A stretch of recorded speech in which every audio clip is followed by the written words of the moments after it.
Here I am. I'm about to fix my blower motor in the 2004 Expedition. It's a 4.6 liter. I'm not sure if that makes a difference for that particular piece, but of course it's a blower motor that provides air for the AC and the heater. Yes, dear? My daughter's gonna help, I guess. Here we go. Okay, here's the glove box. And if we come down here, trying to make sure that I can see, you can see the top of the blower motor right there. And there are 3 bolts, 5/16 inch. As you can see, I've already loosened the front one. But you're gonna need a small, thin one. If you have a thin ratcheted one, it'll help you out. But I know that getting a regular size ratchet up in there just won't fit. And I know I'm gonna pull back this rubber piece and hope that I can have enough clearance to get it down. So first I will do the ratchets, or the bolts, and then we'll see how it drops. The carpet pulled back. As you can see, there is the motor. That wire runs around the back here to the electrical connection, and the screw mounts on this thing kind of prohibit you from getting it out. So what I did was I rotated it around until I could get the screw mounts to cooperate with me to come forward, so that I could get the electrical connection to basically point at me and put things in a better perspective. See, it's not the easiest job in the world to do, but you're not going to get it out unless you do at least that much. You can see now it hangs down, and some people I've seen on YouTube cut out a hole here to give themselves some more space. I'm not sure I need to do that yet, because I can wiggle and pull this down. I am concerned that I will, damage my new motor and fan by doing that. Here we go. And if you look at the motor, you can see I do have a crack in the fan. So that's why I need to replace this.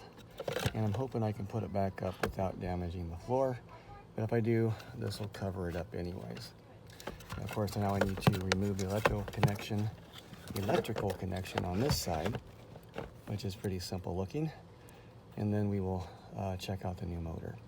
Of course, just looking at it, small clip and a push, and that should help me get it out. So it was that simple. This just had to be lifted, but mine's got a small crack on the end, and it pulled right out. And of course, we can pull out the old motor. I was happy I thought to compare the parts. See my old one here, the original, it's got a crack right there, so it's pretty much shot. But I got in the wrong part before, where these pieces here did not match up. So that matches, the plug matches, and the mounts all match. The only difference is this one is a bit longer in the bottom than the other, just a little bit, but you can kind of see a slight difference there. Hopefully the installation won't be any different. My strategy for reinstalling this is to get lined up with that hole as best possible, and then slide it up with that outlet port, or where I'm going to plug it in, pointing towards me, knowing that the clearance here is very little, and being careful that I don't bend my fan or warp it, because there's not a whole lot of play here. It does squish a little bit, but I don't want to risk bending it. And I didn't think about this, but of course, you might want to unplug your negative battery terminal before you start. Okay, good news. Just a little bit of wiggling, and I was able to get it to slide up into the hole. So now I will line things up, re-plug that in. Before you do, you might want to unplug your negative battery terminal if you didn't before you started doing this, just to be sure you don't short out anything. And then of course I'll line up my mount screws after I turn the battery, with that going away from me. So I guess looking up at it, it would be counterclockwise, and pointing that battery, or the plug, away from me, with the wire going down the right side of the fan. So that's the plan. I was able to get the plug on with no problem. Just make sure that clip snaps into place so you know it's going to stay on. And now, as I said before, I'll be turning it more or less this way until that's behind, nearly behind the fan unit, and the wires running alongside, and I line up the mount holes. Point out this part right here. This point right here. It's like a little cooling hole to go to the fan or motor. If you feel up inside here, you can tell there's a spot where that lines up. Make sure it does as you line up your mount holes.